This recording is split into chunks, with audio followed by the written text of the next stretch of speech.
Good evening friends. দেখো, আজকে বাড়ির সবার আবদারে, বিশেষত বাচ্চার আবদারে আলু কাবলি বানিয়েছি ঘরে বিকেলে খাবারের জন্য। তাই জন্য এখানে আলু সিদ্ধ করে নিয়েছি, ছোটো ছোটো করে কেটে নিয়েছি। টমেটো, শসা, পেঁয়াজ, লঙ্কা সব ছোটো ছোটো করে কেটে নিয়েছি। এখানে ছোলা সিদ্ধ করে নিয়েছি। এখানে ভাজা মশলা, এখানে তেঁতুলের কাঠ, একটু চিলি ফ্লেক্স, এটা এমনি সাধারণ নুন, টেবিল সল্ট, আর এখানে হলো বিট লবণ। এগুলো সব আমি একসাথে ভালো করে মেখে নিয়ে তোমাদের সাথে আবার দেখাচ্ছি। দেখো, সবগুলো একটা বাটিতে নিয়ে নিয়েছি। এবার খুব ভালো করে মিশিয়ে নেব।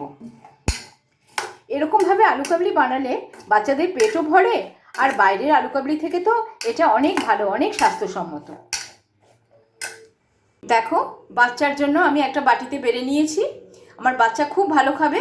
এরকম তোমরাও কে কে বানাও বাচ্চার জন্য, আমাকে কমেন্টসে জানিও। চলো টাটা, তবে দেখা হচ্ছে আরেকটি অন্য ব্লগে।